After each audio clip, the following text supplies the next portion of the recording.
Hey, platform. I'm Liz Marsham, co-author of The World of Critical Role, the definitive guide to the phenomenon that started as a bunch of nerdy voice actors sitting around playing Dungeons and Dragons.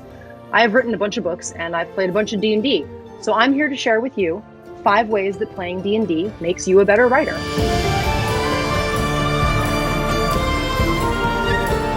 First, and probably most obvious, we have imagination.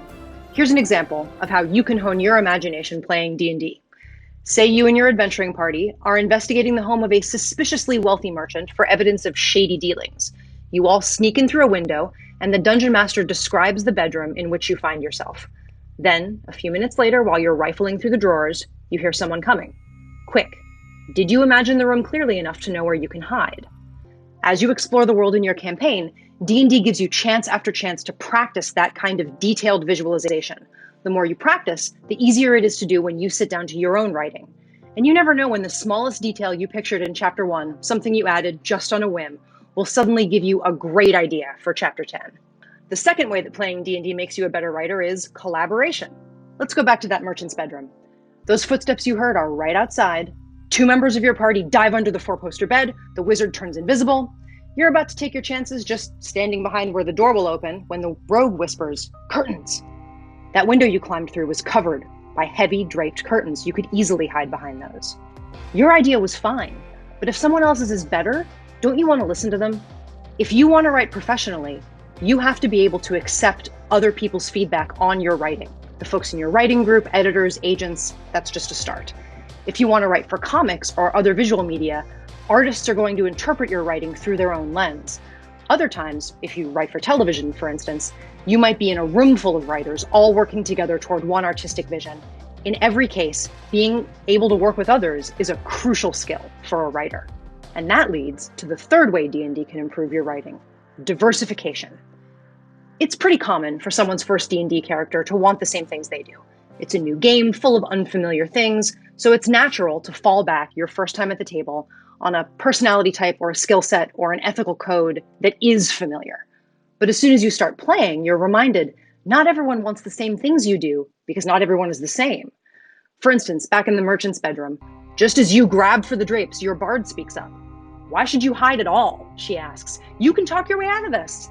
Now, you weren't thinking about that, not one bit. You heard the footsteps coming. Your first thought was, "I can't get caught." And then you stopped thinking and started sneaking. Just like when you were creating your first character, it was easy to fall back on the choice most familiar to you. But D&D reminds you that you can, be not you. The more you try out choices that would not have been your first, the more ways of thinking you understand, the more viewpoints you bring to your stories, the deeper and fuller and more resonant those stories are going to be. Because then you get, and this takes us straight to number 4, inspiration. As you continue through your D&D campaign, you all start to inspire each other. The party takes bigger risks, dreams bigger dreams, and you want to impress your friends. You start using your spells more creatively, describing your combat moves in fun new ways, making sure your contribution to the shared story of your campaign is a great one. For instance, the merchant barges into his bedroom and demands, reasonably, to know what you're all doing. But between your bard's fast talking, your barbarian's intimidation, your rogue's keen investigation of some odd things in this room, and your inspired use of your gem of seeing, all is revealed. This is not a merchant. This is a silver dragon in disguise, and she needs your help. Now, you can carry that same spark of inspiration into your writing. Imagine your party is looking over your shoulder as you type. Don't just make any old plan, make a fun plan. So, the 5th way D&D makes you a better writer is dedication. The game works the best when everyone makes it a priority to meet, even if you can only sit down once every couple of months. And the further you get on your adventures, the more the game calls to you, the easier it is to make it a priority. Yeah, you had a tiring day, but the big confrontation between your new friend the dragon and her arch foe is tonight. Do you really want to miss that? Also, you're the cleric, and you know that rogue is going to get himself killed again. How tired are you? Creativity on command becomes a habit after a while, and this is another habit you can bring home with you after the game is over.